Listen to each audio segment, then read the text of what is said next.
Hi and welcome back.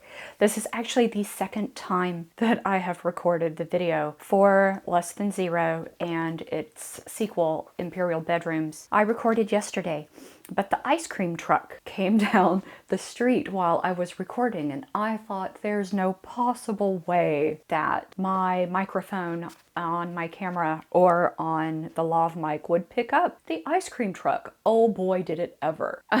And then there were just hordes of kids just yelling because who doesn't love the ice cream truck? So we are going to give it another shot today, early Sunday morning, without the ice cream truck. Hi, welcome back. Today, and Danae continues to read and figure out what she likes about fiction. We're going to talk about Bret Easton Ellis's Less Than Zero and its sequel, Imperial Bedrooms. There's a lot to unpack, and I am madly in love now with Bret Easton Ellis. Less Than Zero, the copyright to the book is 1985. It is a very dark and bleak and disturbing book that may put some people off. It's wildly disturbing, but it is a masterpiece. Trigger warnings for Less Than Zero, the novel, include obscene amounts of drugs by all characters, major and minor, graphic depictions of sex. There's a snuff film. I don't know if I can say that on here, but I just did. There is one animal death. It was an accident. It was a coyote. There's one slave and one corpse. I think we have to also first address the movie real quick, and then we'll get into the book. The book is not the movie. Bret Easton Ellis claimed that there was no connection between the book and the movie except for the location, Southern California, Los Angeles, that area, the names of the characters, and the title, and that's it. No one here in the novel has any kind of redeeming character or quality to speak of. There is no straight-laced main character concerned about his friends back home doing all of these drugs. No, ma'am, no, sir, no, you guys. Everyone in this book does all of the drugs all of the time. Every character in this book is totally lost in the Los Angeles drug scene of the 1980s. They are rich kids. They are rich kids with a lot of time and a lot of money. There's no overdose in the book. Well, there's no overdose by a main character in the book. Let's move on. I loved every bit of Less Than Zero, and I devoured this book in like a day and a half. I could not put the book down. The characters. Everyone is empty and dead inside, and that comes across masterfully in Ellis's writing. These are cold, empty humans with zero empathy. It's nihilistic. So, Clay. Clay is our main character. He's an observer and a participant, but mostly this story is telling us what Clay sees. And what he sees is pretty bleak. It's bleak, rich Los Angeles in the 1980s. Clay is in college in New Hampshire, so he's like 18 or 19. He comes home to Los Angeles for the Christmas holiday and winter break. So the novel encapsulates like a month, give or take. Clay reconnects with his friends and his family. So, friends. We have Blair. Blair is his ex-girlfriend. We have Julian, who is an old friend who is now a prostitute and a drug addict. There's Trent, another old friend. He is now a model. And Rip. Rip is Clay's drug dealer. We also meet Clay's family. In flashback, we get glimpses of Clay's grandparents. And during these flashbacks, Clay seemed to be the only one concerned that his grandmother was dying. Okay.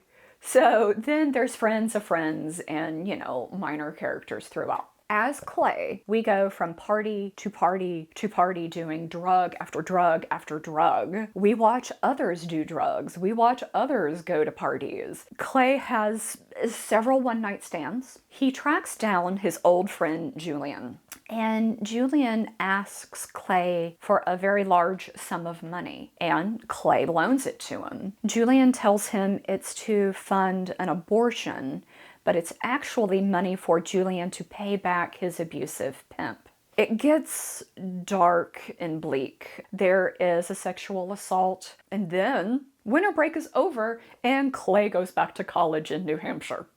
That's Less Than Zero.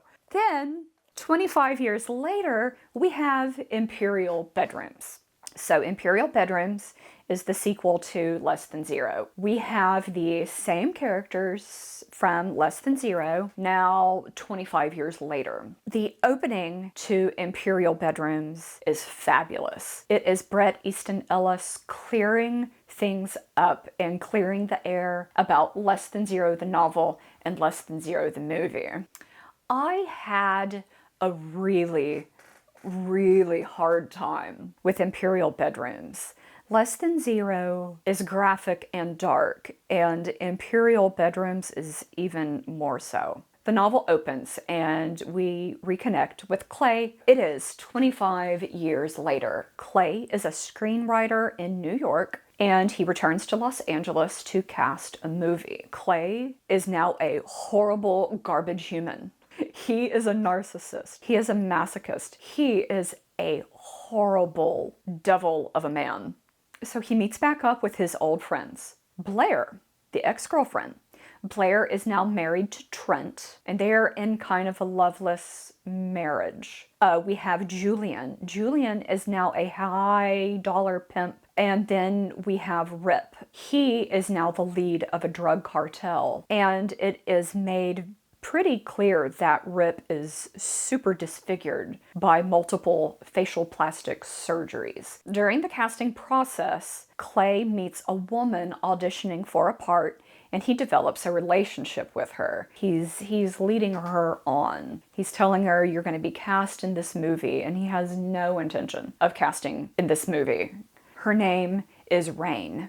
So while in Los Angeles, Clay is being stalked by a person in a Jeep. He is living in a condo where he is pretty sure he keeps seeing ghosts of the former owner. And he's also being recorded, both video recorded and audio recorded. This actress, she's sleeping with Clay. She had a relationship with Rip, the drug dealer, in the past. And while she's sleeping with Clay, her current boyfriend is Julian. The book goes on, gnarly stuff happens, it's dark, it's bleak. Julian ends up murdered, so now Julian has died.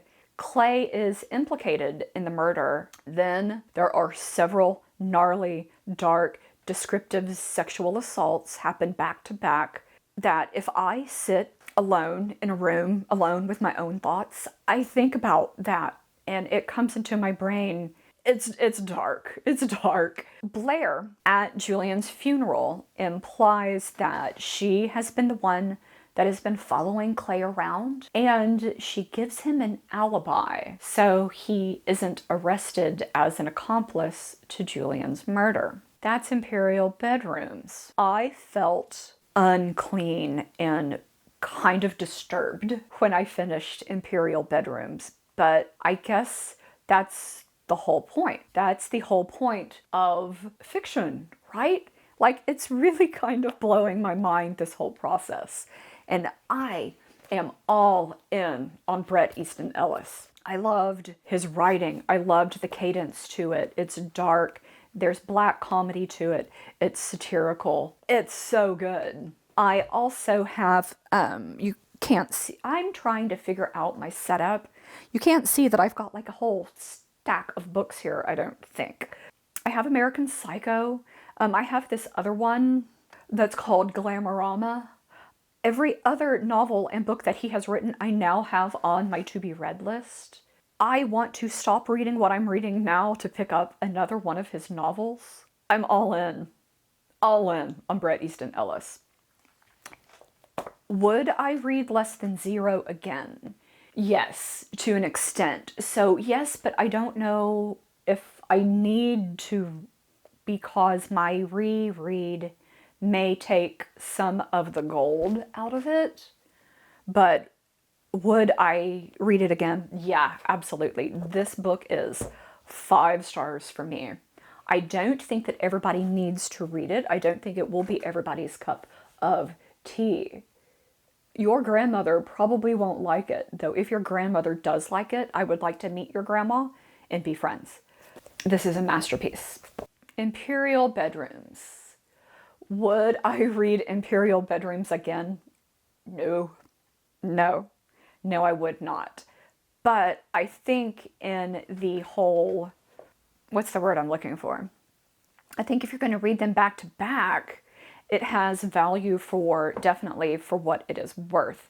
It is disturbing. I can't stress how disturbing it is. I think it's still a solid 3 stars.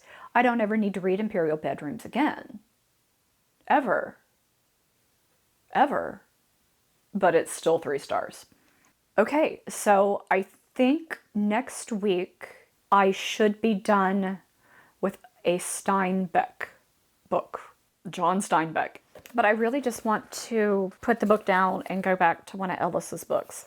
But we can't do that. That is not what we're doing here. What we're doing here is we're learning to read all kinds of fiction, not just Bret Easton Ellis fangirl. So if you made it this far, thank you so much. Thank you so much for watching, and I'll see you next week.